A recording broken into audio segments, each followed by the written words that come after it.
Hello everybody!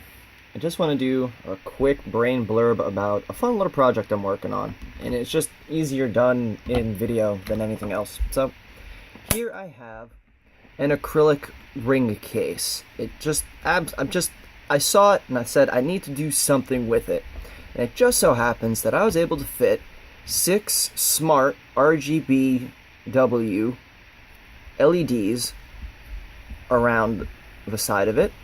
Come on, you focus.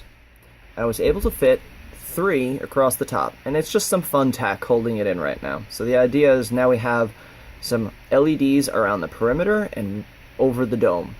And I have this something called a DigiSpark. It's basically just an tiny 85 microcontroller with a couple of breakouts. So hopefully that can fit in here with a little Mac button. I have a power button for a Mac. It's fit. I don't care. It's just there for, I needed a button. So we got a microcontroller, a button, and over here is just a simple lithium polymer battery and charge boost. So all of this is gonna fit inside.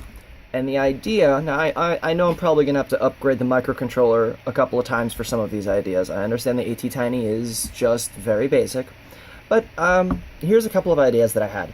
One, what if we put an infrared receiver on this? Not so that we can just, make it do pre-programmed things, but imagine that sensor sort of like a neuron in a brain, and you're stimulating it. So basically, we're just taking the infrared data and just spitting it over the SPI bus and just seeing what the IR data is just scrambling through the addressing and the color ranges of the LEDs. I don't know, that'd be kind of neat.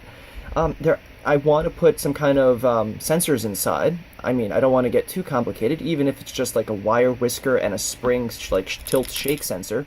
So you put the guy down, and if you shake him too many times, he can start getting kind of angry. And if I had a bigger battery pack, I'd put a pancake motor in here, so if you start getting a little too rough with them, they'll actually start vibing. And then it could also be a way of communication since it has feedback. But I figured running a battery off of it would be and all of these LEDs is just going to be too much amperage, especially for the limited capacity space that we have in here.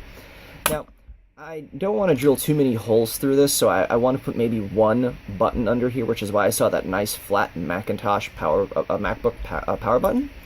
But the idea with the button is, let's think of some simple game types. Okay, so you push the button, and the LEDs start spinning in a circle. And every time you have to hit the button, when the LED gets to the bridge part, that's your target. So the idea is that it's going around, and you don't want it to make a complete revolution. So you want to interrupt it by bridging it every single time, and it gets faster and faster and faster, and if every time you let it slip, it doubles in speed, triples in speed. I don't know. That's just yet another one of the ideas. Really, what if we were to add a simple, photo sensor, so it can just sit here and just interact with the light levels as well? I'm simply just putting this together as a little blinky LED hello world. I can do things with various code, something I can just keep on my desk, and when I just have a strike of inspiration looking at it, I can roll some code and maybe do something new, do something interesting, but most likely do something inebriatingly stupid. Cheers, beers, and bunny ears.